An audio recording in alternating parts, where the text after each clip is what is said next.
हरियाणा के अलग अलग जिलों में सर्दी का सितम लगातार जारी है। राज्य के अलग अलग शहर कोहरे का कहर झेल रहे हैं। वहीं विजिबिलिटी कम होने के चलते सड़क दुर्घटनाओं में भी काफी इजाफा देखने को मिल रहा है।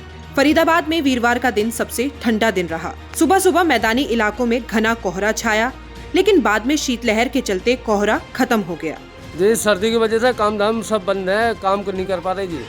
अच्छा, मजदूर लाइन के सारे आदमी हैं जितने खड़े हैं, सारे पेंट का काम करते हैं, कोई बेलदारी का करता है, सारे बैठे पड़े हैं। पहले तो बहुत सर्दी है यहाँ पर। अच्छा, बहुत ज़्यादा, और इससे इतनी परेशानी है कि हमको काम पे भी नहीं जा पा रहे हैं, छुट्टी करके बैठे पड़े हैं और वो आग के सहारे बैठे पड़े हैं, और कुछ आग के साथ बड़ी परेशानी है। सड़कों पे धुंध भी है, बहुत धुंध, और इसकी वजह से ना काम हो पा रहा ना कुछ। जा रहे हैं, जा कहाँ से पाएँ। वहीं बात भिवानी की करें तो भिवानी जिले में लोग ठंड से ठिठुर रहे हैं। मौसम वैज्ञानिकों का कहना है कि अगले 48 घंटे तक इसी तरह का मौसम रहेगा, धुंध छाई रहेगी।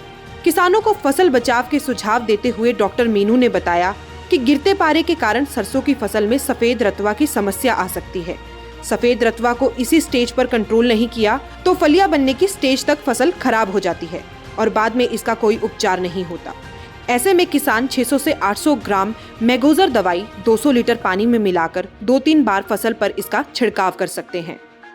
जो धुंध पड़ रही है वो उससे गेहूं की फसल में फ़ायदा होगा। बाकी अगर जैसे किसान भाई अभी देखा है, जो हमने खेत पे निरीक्षण किया है, तो कई किसान भाइयों ने जो खरपतवार नाशी है उनका छिड़काव किया है अभी, क्योंकि अभी खरपतवार नाशी का टाइम आ गया छिड़काव का। लेकिन उसमें हमने ये देखा है कि पीलापन आ रहा है गेहूं की फसल में, तो उसमें घबराने की ज़रूरत नहीं है। कई बार जब हम खरपतवार नाशी का छिड़काव करते हैं तो कुछ समय तक जो है वो पीलापन दिखाती है गेहूँ की फसल, तो उसमें चिंता करने की कोई बात नहीं है। उसमें किसान भाई ये कर सकते हैं कि जिंक और यूरिया का एक हल्का स्प्रे दे सकते हैं, जिसकी वजह से क्या है कि हफ्ते 10 दिन के बाद वो फिर से रिवाइव होना शुरू हो जाएगा पौधा, और उसमें कोई भी चिंता का विषय नहीं है। तो किसान भाइयों को सबसे पहले तो अपनी जो खेत की जोत है वो टाइमली करनी चाहिए, क्योंकि हमारे किसान भाइयों की जो जोत है उसका हिसाब रखना चाहिए भाई, 1 जोत, 2 जोत, 3 जोत, और उसके बाद उसकी बिजाई का जो सही समय है उस पर समय पे बिजाई किसान भाइयों को करनी चाहिए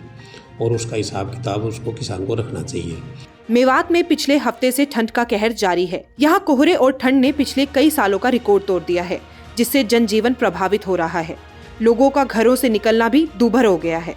वहीं कोहरा फसलों के लिए काफी हद तक ठीक है, लेकिन आगे चलकर मौसम ऐसा ही रहा तो फसलों को भी नुकसान होने की संभावना है। धुंध तो बहुत ज्यादा पड़ रही है, धुंध प्लस में ठंड भी बहुत ज्यादा पड़ रही है इसके साथ साथ में।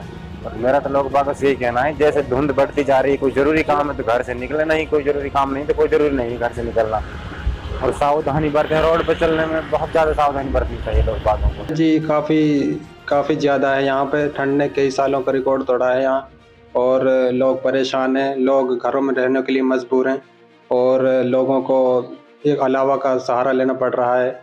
शीतलहर और कोहरे की चपेट से हरियाणा ठिठुर रहा है। हरियाणा के आधे जिले अति शीतलहर का सामना कर रहे हैं। प्रदेश में मौसम आमतौर पर 8 जनवरी तक खुश्क रहने की संभावना है। देखना होगा कब तक मौसम में ऐसे बदलाव देखने को मिलता है। भिवानी से इंद्रवेश, नूह से सदम हुसैन, फरीदाबाद से विनोद मित्तल की report, daily post Punjab, Haryana, Himachal.